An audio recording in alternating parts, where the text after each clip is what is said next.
Նրան տապանում հյուրընկալել եմ քաղաքագետ Հայկ Սահակյանին, պարոն Սահակյան, շնորհակալ եմ հրավերն ընդունելու համար։ Ես եմ շնորհակալ հրավերի համար։ Մեր զրույցը ԱՄՆ-ից սկսենք, Սպիտակ տանը այդ ընթրիքը փաստորեն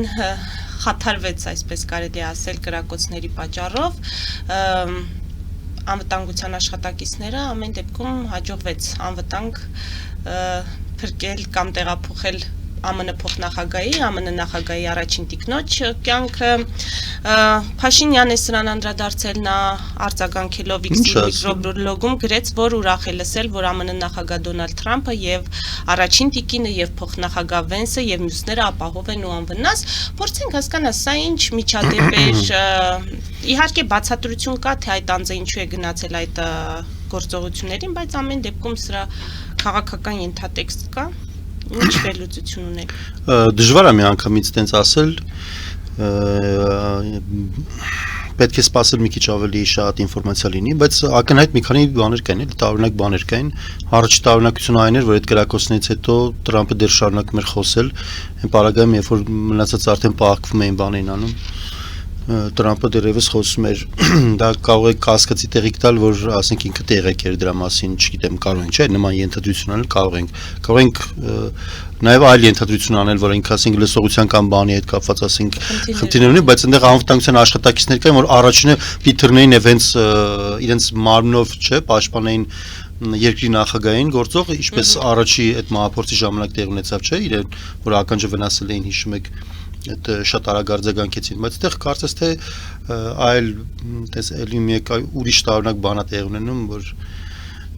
ուրիշ մարդկանց է նա փրկում։ Վենսին մասնավորապես, այո, առաջինը։ Մասնավորապես Վենսին, այո, այստեղ արդեն էական չի թվում, բայց համար մեկ պաշտպանվող օբյեկտը երկրի նախագահն է, իրեն թողած ուրիշին էին տանում, քիչ էլ էր տարօրինակ, չգիտեմ, եկեք սպասենք, տեսնենք ամերիկացիները ինչ են ասում, ոնց է չլինի իրենք ավելի քաջատեղեք են, ավելի շատ մանրամասներ կիմանան։ Հա, կա նաև մեկ այլ տարբերակ, այստեղ գալուց առաջ կարդում էի, որ ասում են այս ամեն ինչը հենց բաներ արած, հատկապես այդ կրակողն էլ բաներ չէ, այդ Քամալա Հարիսի ոնց որ կողմնակից էր, եւ ասում են դրանով ինքը ուզում էր պարզապես բան Թրամփը էլի վրեժխնդիր լինել հենց բան Քամալայի նկատմամբ, բանս է չգիտեմ, շատ տարբեր այսքը բաները տարբեր են, վարկածները տարբեր են, սպասենք տեսնենք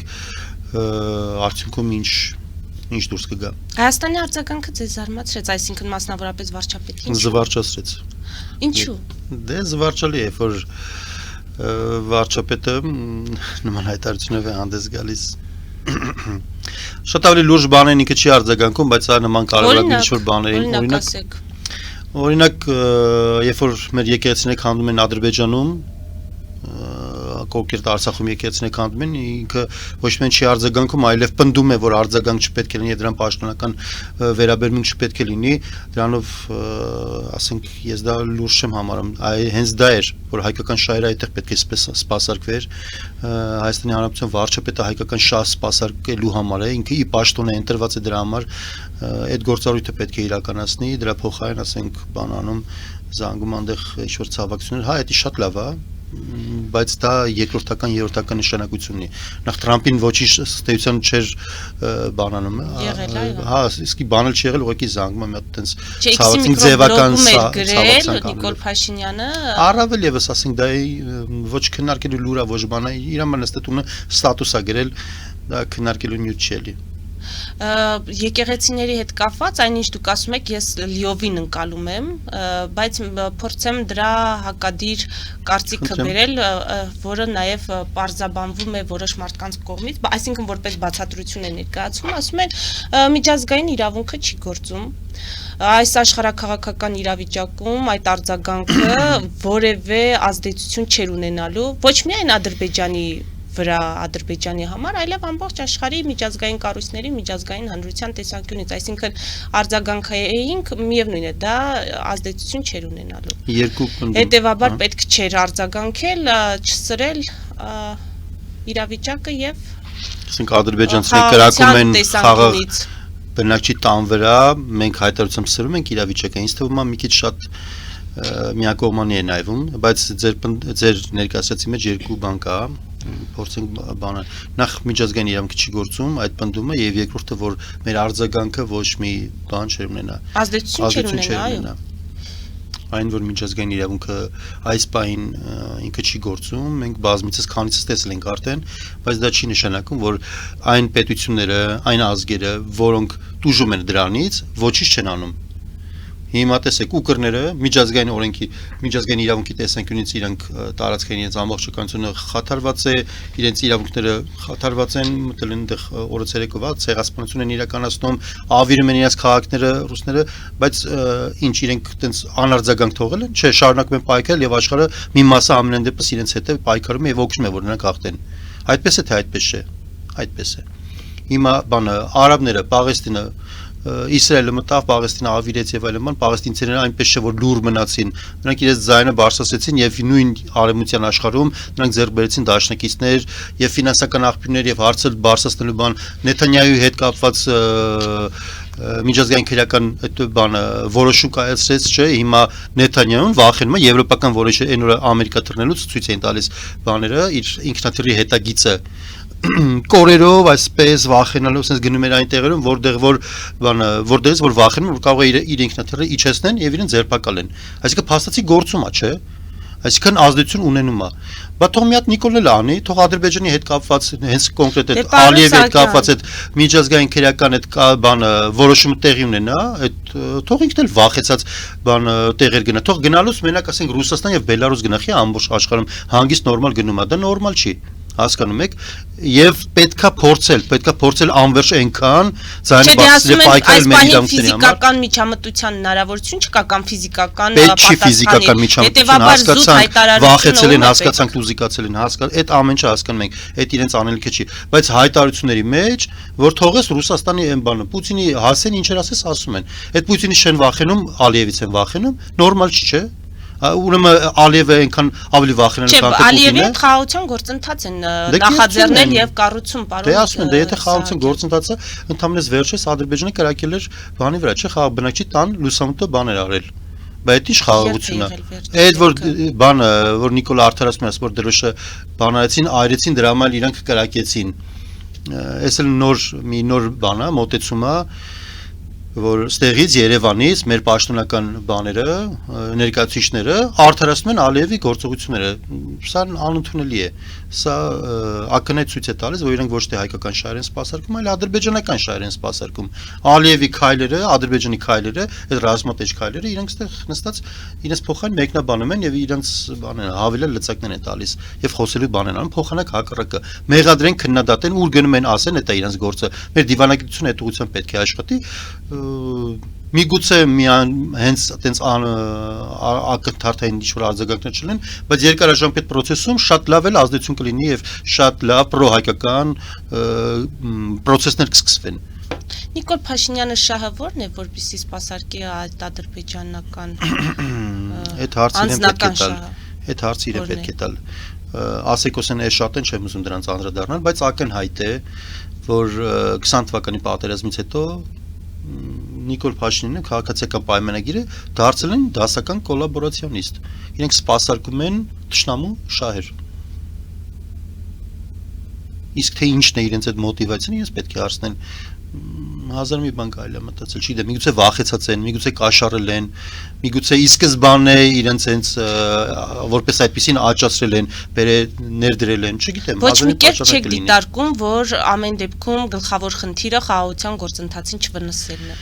Ալիևը քանիցս ասել է, որ խաղաղության օրակարգը դա Ադրբեջանի օրակարգն է։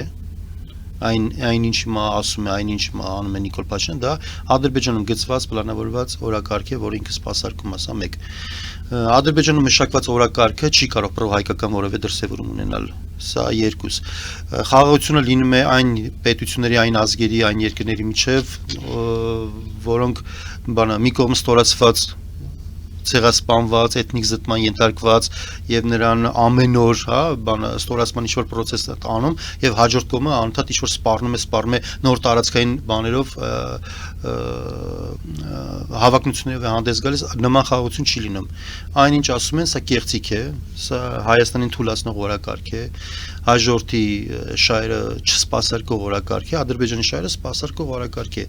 Հիմա դրա շահագրգռվածությունը թե ինչու են անում Նիկոլ Փաշինյանը քաղաքացիական պայմանագիրը ինձ պետք է հարցնել։ Իսկ եկեղեցու քան բան հետ կապված պարոն Սահակյան մտածում եք պատահական է ժամկետը կամ չգիտեմ ինչու հենց այս պահին որոշեցին հենց այդ նշանակալից կառույցը քանդել։ Ժամկետների մասով չեմ կարող ասել, բայց դա իրենց համար պլանավորված գործողություն է, Ադրբեջանը հստակ այնտեղ Արցախում ոչնչացնում է ամենայն հայկական հետքերը, բոլոր։ Եվ դրա փոխարեն առաջ է բերում այդ այսպես կոչված արևմտյան Ադրբեջանի թեզերը, որով հայտ է ներկայացնում նաև բանը եւ Սյունիքին եւ նաեւ մինչեւ բանը Երևան, ասում են Երևանը դա Երևանի խանությունը եւ այլն բան ինչ-որ ցես բան են ասում, այսինքն ստեղ այս ամբողջ տարածքը իրենք համարում են իրենցը, մեզ էլ համարում են եկվոր, իրենց պատմությունը իբր տենց հազարամյա պատմությունն է, մենք էլ չգիտեմ որտեղից եկել ենք, այսինքն լրիվ տեղերով փոխում են, այնինչը մերն է, իրենք յուրացնում են, այնինչը իրենցն է, վերագրում են մեզ։ Մոտավորապես այսպես։ Քաղաքական դաշտում կան դերակատարներ, որոնց ընտրելու դեպքում քաղաքացին կարող է հույս ունենալ, որ այս քաղաքականությունը կփոխվի, արտաքին քաղաքականությունը կփոխվի եւ կսկսենք սպասարկել Հայաստանի շահերը բացառապես։ Իհարկե կան նման դերակատարներ, իհարկե ինչի մասին է խոսքը, որպես մինիմում պետք չի ընտրել Նիկոլ Փաշինյանը եւ քաղաքացիական պայմանագրին, սա մեկ որպես մինիմում պետք չի ընտրել ակնհայտ ռուսական շահ, մյուս այդ ակնհայտ Սամվել ռուսական շահ։ Կարապետյանն կամ ուժեղ Հայաստանը Մենակ իրենք չեն։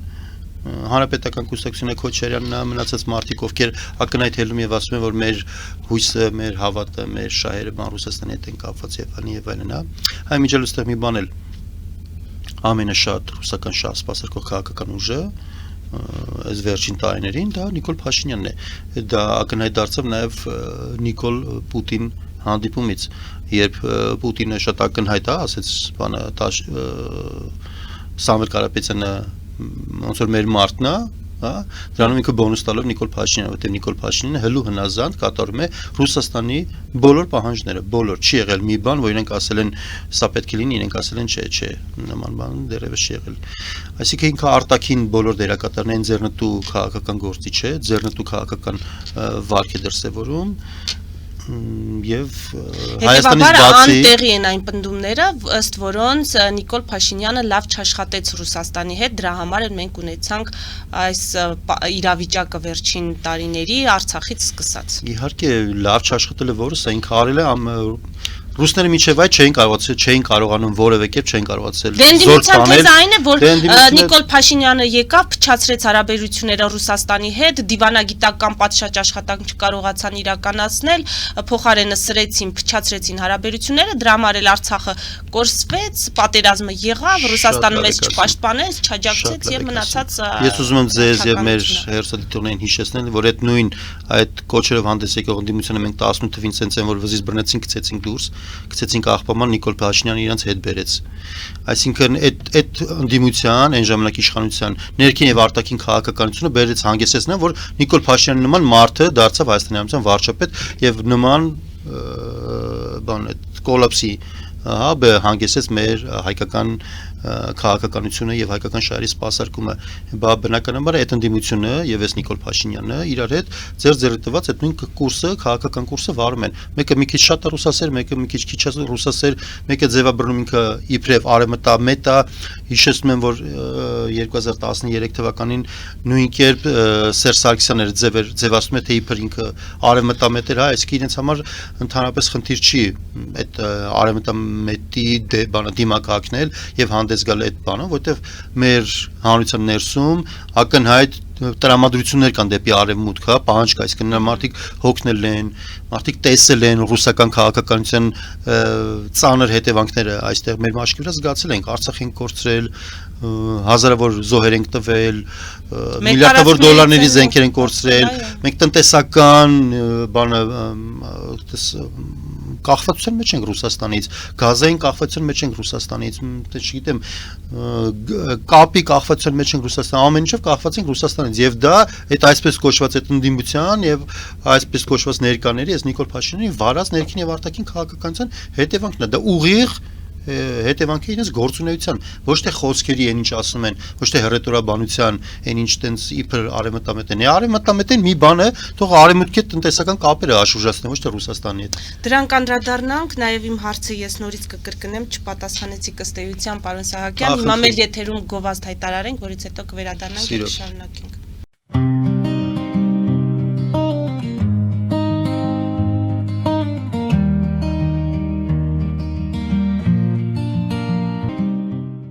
Ֆելիչե ժամանակակից ատամնաբուժական կլինիկա։ Այստեղ հարմարավետությունն ու խնամքն առաջնային են։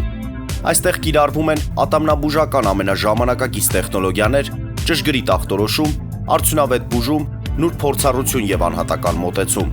Սկսած սովորական մանրուքներից մինչև առաջադեմ ընթացակարգեր, այստեղ դուք գտնվում եք բարձր որակավորում ունեցող եւ փորձառու ատամնաբուժական մասնագետների ձեռքերում։ Մեր բարեկամական եւ հյուրընկալ անձնակազմն այստեղ է յուրաքանչյուր այցը հաճելի դարձնելու համար։ Ֆելիչե, ձեր առողջ եւ ամենաերջանիկ շպիտը սկսվում է այստեղից։ Եկեք եւ բացահայտեք նորարարության փորձագիտության եւ կարեկցանքի կատարյալ համադրությունը։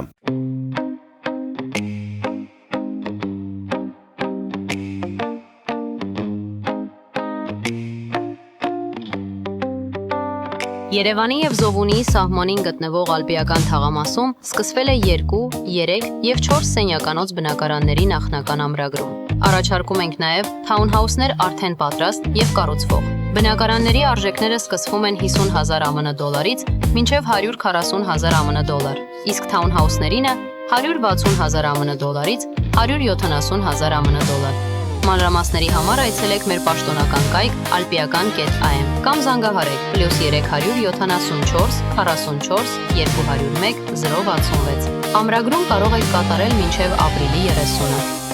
Ալպիական թաղամաս, ձեր նոր տունը հայրենիքում։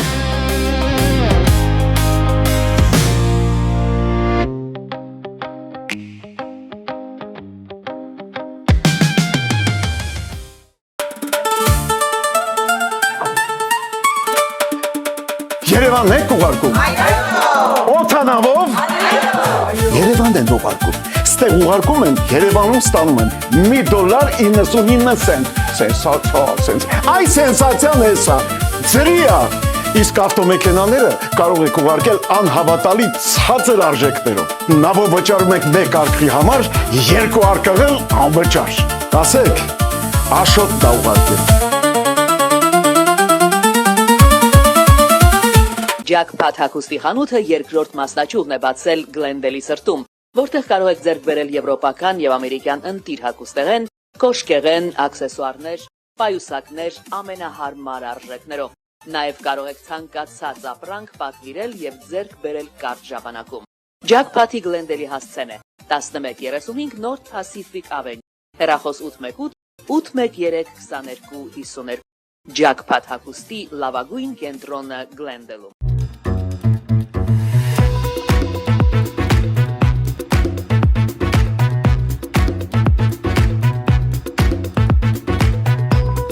Արարատ ռեստորան, ընտանեկան եւ ընկերական ժամանցի լավագույն հասցե, սիրված արտիստներ, հյուրընկալ մթնոլորտ, հարուստ ճաշացան, անմահական խորտիկներ։ Արարատ ռեստորան, հասցեն անփոփոխ, սիրով սպասում ենք ձեզ։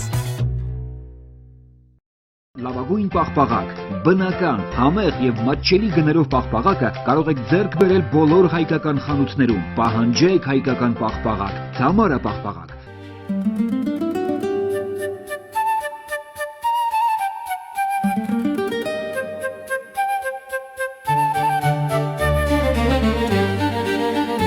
Նոյան տապան տպարան,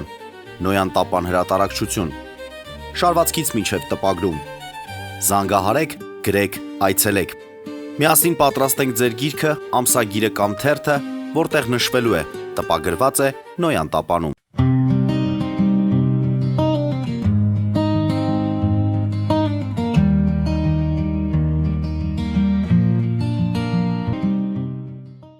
Նոյան տապանի եթերում հրատապ հարցեր հաղորդաշարն է, հիշեցնեմ, որ զրուցում եմ քաղաքագետ Հայկ Սահակյանի հետ։ Պարոն Սահակյան, այնուամենայնիվ իմ հարցին կխնդրեմ անդրադառնալ, քաղաքական դաշտում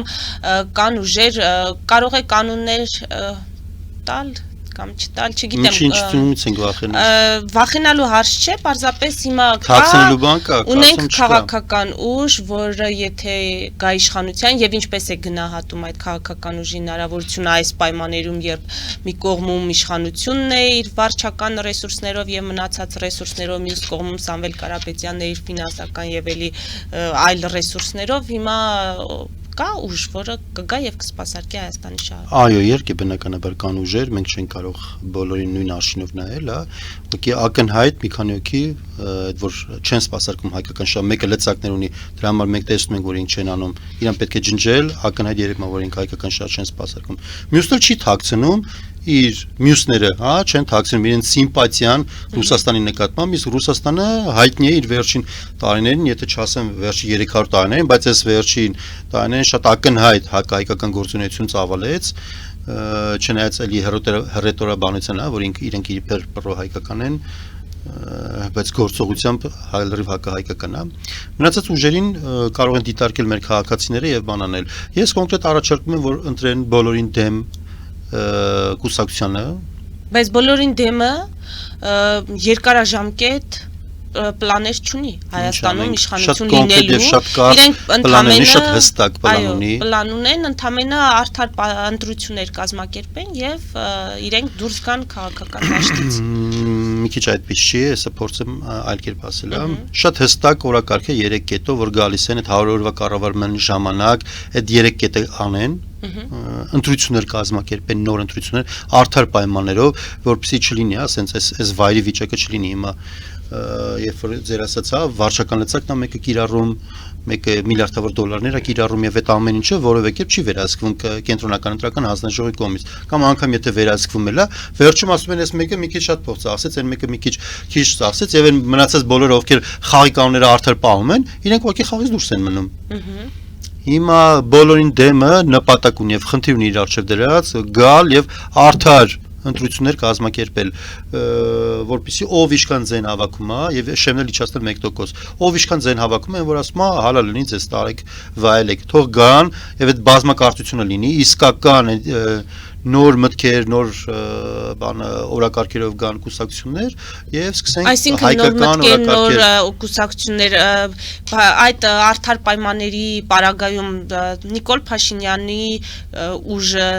Ռոբերտ Քոչարյանի, Սամվել Կարապետյանի նրանք մասնակցելու են, թե չեն մասնակցելու, իրենց թույլատրվելու են մասնակցել, թե ոչ, ոնց եք պատկերացնում։ Այս օրակարգի, ըստ այդ 100 օրյա կառավարման բանի, հա, այդ օրակարգի, այո, նրանք իրավունք են ունենալու մասնակցելու, բայց չեն ունենալու այդ իրենց վարչական լծակներից օգտվելու հնարավորություն, այսինքն այդ պլյուս 20% իրենք չեն ստանալու, Նիկոլ Փաշինյանը կոնկրետ եւ մնացած կուսակցություններն էլ, ասենք այդ ռուսական եւ այլն բան, այդ միլիարդավոր դոլարներ որ ծախսում եւ այլն բաներն անում, նրանք էլ այդ միլիարդավոր դոլարները ծախսելու հնարավորություն չեն ունենում։ Հստակ է բյուջեն, նախընտրական շրջանի բյուջեն, ասենք 800 միլիոն է, այդ 800 միլիոնը պետք է ծախսեն մնացած բոլոր կուսակցությունները հավասար։ Եվ այդ դեպքում կտեսնեն քաղաքացին ում ձայն կտա, այդ մարդիկ կկառավարեն։ Սա շատ էական է, շատ կարեւոր։ Սա մեր հետագա ամբողջ բանը պետական կառավարման համակարգի համար էական նշանակություն է, որովհետև եթե մենք իսկապես ուզում ենք գնալ մեր հանրությունը ուզում է գնա դեպի արևմուտք, մենք պիտի այդ արևմտյան խաղի կանոնները նաև ընտրենք, հա, մեր ներսի այդ դեմոկրատական կարգերը կավանանք պայել, որովհետև դա մեզ համար է, մեր իօգուտ մեզ է։ Թե չէ հիմա Նիկոլ Փաշինյանի կառավարման ժամանակ թվացial որ խաղեր են տալիս Եվրոպայի հետ, բայց ամենաիսկական ավտորիտար քաղաքական ռեժիմը հենց հիմա։ Մեկ մարդու որոշմամբ ազգային ժողովը ինչ որոշումներ ասես կայացնում է։ Մեկ մարդու որոշմամբ կառավարությունը գործունեություն է ծավալում։ Մեկ մարդու որոշմամբ բանը դատական համակարգը որոշումներ է կայացնում։ Արդարադատության վրա ազդեցություն են ունենում։ Հիշում եք, չէ՞, իր հայտնի արտահայտությունը ասում է, այդ որ մի դատավորը իրավունք ունի վարչապետի ինչ չլսել եւ այլ բան ասում է, սպառնում է այդ մարդը դատական համակարգին։ Մեկ մարդու որոշմամբ ամբողջ շորտ իշխանությունը զանգվածային լրատվության միջոցները գտնվում են մի քանի մարդկանց այդ բանը ձեռքերում եւ այդ մեկ մարդը, ով որ նաեւ այդ մնացած 3 իշխանության բաների վրա գործ ունի, հմեկը սեփականացնել եւ այնտեղ հմեկով Նիկոլ Փաշինյանի գովքն է գնում։ Այն պարագայում, որ դա մեր փողերով հանրային շահեր սպասարկող կառույց պետք է լիներ, Նիկոլ Փաշինյանը սպասարկող կառույց է դարձել։ Սա նորմալ չէ։ Եվ սա դեմոկրատական կենսակերպի հետ, դեմոկրատական քաղաքական համակարգի հետ, պետության կառավարման դեմոկրատական ռեժիմի հետ որևէ աղերս չունի։ Սա ամենաիսկական ավտորիտար ռեժիմ է, որը ուղղակի ներկայացնում է որ դեմոկրատական է։ Այդպես Պուտինն էլ ասում, ինքը ոչ չի ասում, որ ինքը ցար է։ Ինքը ասում է մենք նորմալ պետություն ենք։ Բանա, ընտրություններ են տեղի ունենում, ես էլ ընտրվում եմ։ Դες բաց կանել է, չէ, ասում է, բանա, ընտրությունները որ ավտոմատիկ ցելուսին էլ մեր մարդկան սպառնում էր։ Ասում է, այնտեղ էլ է դեմոկրատիա է։ Հա, բայց մենք տեսնում ենք, չէ, դեմոկրատական աշխարհի արձագանքը իրենց եւ մեզ։ Ինչ ենք տեսնում։ Մենք չենք տեսնում ինչպիսին է արձագանքը Ռուսաստանի եւ նույն Բելարուսի նկատմամբ։ Ռուսաստանը ուղիղ արճակատման մեջ է, պատերազմ է վարում արևմուտքի հետ։ Նրանք մեկուսացված Մենք ընդհանրապես սպասարկում ենք Ռուսաստանի հետ պատերազմը, մեր պետությունը եւ մեր տնտեսությունը սպասարկում է Ռուսաստանի։ Լավ, Եվրոպայում չեն հասկանում այդքանը, պարոն Իհարկե հասկանում են, բայց իրանք իրենց շահերով են, չէ, առաջնորդվում։ Իրանց պետք է որ Հայաստանը սենց անդեմ կառույց լինի, որովհետեւ եթե Հայաստանին վերաբերվեն որպես այն Հայաստանը, որ իրենց դաշնակից պետք է լինի, հա, իրենք պետք է գան ստեղ եւ օրինակ արճակատման մեջ մտնեն Ադրբեջանի հետ, որովհետեւ բայց Ադրբեջանից իրենք նավթ են ստանում, իրենց պետք չի։ Հենա հայերի հաշվին ինչ վատ եղել, հայերը դժգոհ չեն, ըստ էության, հա, եթե նայում ենք, եթե կառավարում է Նիկոլ Փաշինյանը, ստացվում է որ հայերը դժգոհ չեն, որ Արցախը կորցնում են, հայկական շահերը չեն սպասարկվում, իրանք էլ եթե տենա հայերը ձեն չեն անում, ինչի համար իրենք բան մտեն։ Որ Մակրոնը չէր ասել են հանդիպան ժամանակ Եվրոպայում որ հանդիպել էին այդ երեկո ասում է, այս բանը նստած այս մարդկանց մեջ ասում է հայկական շահերը ես եմ սպասարկում, իսկ նորմալ չի Հայաստանի վարչապետը ընտեր նստած։ Դա նորմալ չէ։ Բայց դա իրենք ընդունել են ի գիտություն Եվ ստայդում են վերաբերվում Հայաստանին։ Ձեր ասածից ստացվում է, որ ընտրական համակարգի փոփոխությունը այս պահին շատ ավելի կարևոր ու առանցքային է, քան անվտանգային խնդիրները։ Իհարկե ոչ։ Եվ բայց հենց այս պահին հիմա ընտրություններ են տեղ ունենում եւ մենք անվտանգային համակարգի վրա ազդելու լծակներ չունենք, դա կառավարող ուժի գործառույթն է, բայց ընտրական համակարգի վրա ընտրությունների շեմին կարող ենք ազդել եւ մեր քաղաքացին եթե ձայն տա, եթե վստահ, եթե քվե տա, մենք այդ հարցը լուծելու ենք, որ դրանից հետո չգան նման բաներ, հա, տենց ստախոսներ, չվախենանք այդ բառը օգտագործելուց, որովհետեւ դա փաստ է։ Քաղաքական իրողություն է դա մեկ բան ասում են մեկ այլ բան անում են դա ստախոսություն է որը մեր հանրությունը չներեց Սերժ Սարգսյանին բայց ներում է պարբերաբար Նիկոլ Փաշինյանին դա նորմալ չի հալգերի քաղաքացիներ եթե մի պարագայում դուք չեք ընդունում ստախոսությունը մեկ այլ պարագայում նույնպես չպետք է ընդունեք ստախոսությունը դա Բա ինչու են ընդունում ձեր կարծիքով ինչն է այստեղ էական Նիկոլ Փաշինյանը մեծ աճպարարությամբ կարողանում է հանրությանը բաժանել մասերի Այդ սև սպիտակին ու նոր նախքին ներկա բան ինչ-որ սես բաներ անում, անընդհատ եկեղեցու հետ կապված, հա, բան հավատացյալներ, չհավատացյալներ, տարբեր բաներ սենց։ Իսկ բաժանիր որ տիրես, այդ գալիս է դեռևս այն նախնադարից, հա, այդ կառավարման իդեալական ձևը, երբ որ դու անընդհատ սենց նոր օրակարգեր ես գցում, նոր մեկը մյուսի ինչ-որ մեղադրանքներ ես գցում, եւ հանրությունը չի հասցնում այդ ամեն ինչին adekvat արձագանքել մի մասն էլ հանրության գոհ է այս վիճակից այդ վարչական բաներն են իշխանություններից սնվող մարդիկ են այդ ոստիկաններից ամեն օր մեծացող ոստիկանների քանակն է այդ ոստիկանության գվարդիան է այդ բանը ԱԱՑ-ն է որ ինձ աշխատավարձ այնքան են բարձրացրել իրենք երբեք այսքան բարձր աշխատավարձ չեն ստացել ինչպես Նիկոլ Փաշինյանի օրոք բա պարզ է այդ մարդիկ իրան են գնալու քվեարկեն ու այսենց կան ինչ-որ սենց հատվածներ հա շերտեր ովքեր հետաքրքրված են Նիկոլ Փաշինյանի վերարտադրությամբ իրենք էլ շատ ակտիվ եւ ինտենսիվ աշխատում են հանրության մի մասն էլ այս ամեն ինչից հոգնած պարզապես չի մասնակցում ընտրություններին եւ երբ որ դու մեծամասամբ չեն մասնակցում ընտրություններին իսկ քաղաքապետարանի ընտրություններում Երևանում մենք տեսանք հանրության 70%-ը չընտրվեց չգնաց ընտրությունների իսկ իրենք լինելով ագրեսիվ փոքրամասնություն, այդ իրենց 10-15%-ը վեկալում են, գնում են եւ հանրության մեծ մասը որ չի մասնակցում, այդ փոքրի մեջ իրենց 10%-ը դարձել մեծամասնություն։ Ինչ է կարծում բոլորին դեմ եմ այդ քվեաթերթիկը ունենալը, այսինքն այդ ընտրության հնարավորություն ունենալը, դա կփոխի ինչ որ պատկեր 40-50% չմասնակցողների մասնակցության առումով։ Մենք հուսով ենք եւ այդ ուղղությամբ բան ենք անում աշխատանքներ ենք տանում տարբերաբար այսել մենք մարզեր, տարբերաբար հանդես են գալիս բաներով, հա, տարբեր լրատվամիջոցներով, ինտենսիվ հանդիպումների մեջ ենք եւ հուսով ենք, որ մեր հանրությունը բան կանի, քաջատեղյակ կդառնա այդ ամեն ինչին, պետք է կարողանանք նաեւ այս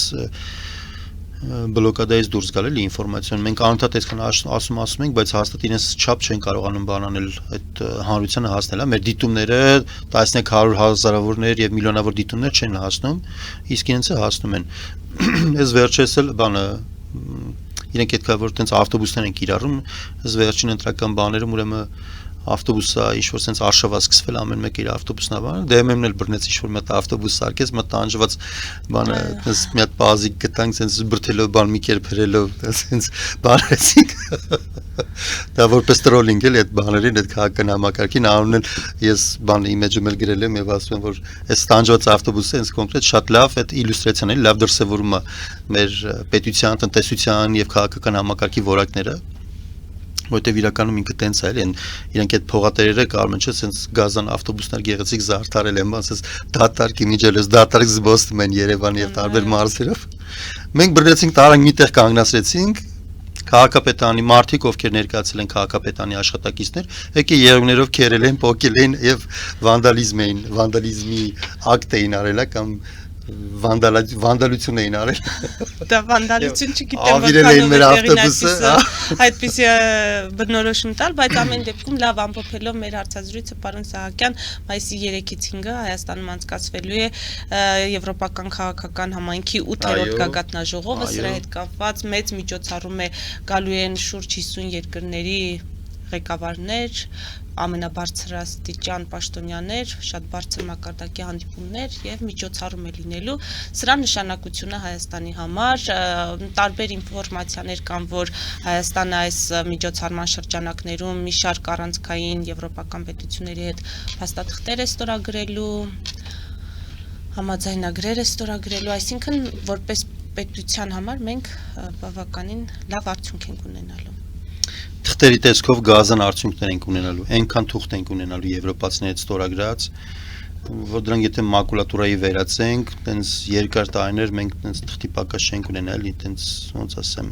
մենք եվրոպացիների հետ լիքը թղթեր ունենք ստորագրած, օրինակ SEPA ունենք ստորագրած, որը ոչ միայն ստորագրել ենք, այլև ազգային ժողովը ռատիֆիկացրել է 2019 թվականին։ Դրա ուղիղ կեսը, եթե մենք իրականացնենք, մեր պետության որակը էականորեն կբարձրանար եւ Հայաստանի Հանրապետությունը այսքան պպզած կքած եւ ասես թույլ չէր լինի, էլի հասկանում եք մեր այդ կարողունակությունները կբարձրանան, այդքան որ եվրոպացիները ասում են մեզ, իրենք չեն գալու մեր ձեռքը չեն բռնելու եւ մեր ձեռքով չեն ապտակելու Ալիևին, բայց իրենք պնդում են, որ մեր կարողունակությունները պետք է բարձրանան։ Ես նորից եմ ասում, SEPA-ն, եթե մենք կես անենք, մեր կարողունակությունների էականորեն կբարձրանան։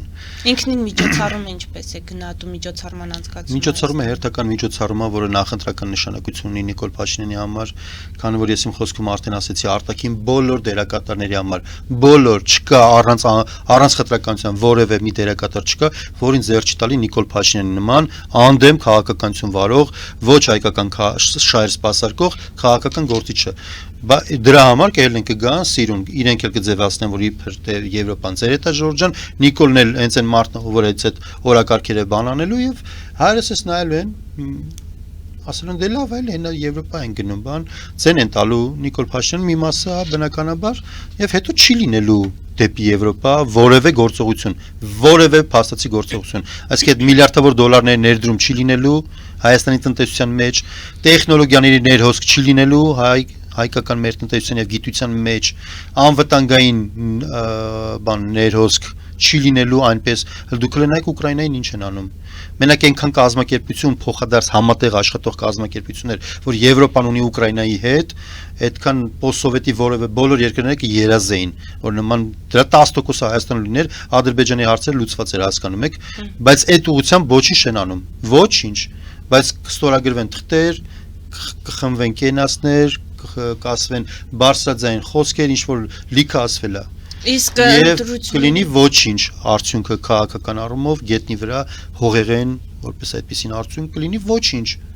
Եվ ընտրություններին հնարավոր օտարերկրյա միջամտության մասով ինչ կարող եք ասել։ Օտարերկրյա միջամտությունների կարիք չկա ըստ էության, երբ որ Հայաստանում ղեկավարում են ուժեր, ովքեր օտարերկրյա բաներ են սպասարկում, շահեր են սպասարկում, հե միջամտեն որ ինչ են թողել են հանգիստ ինքը ընտրվի, հետո էլ սպասարկեն իրեն շահերը։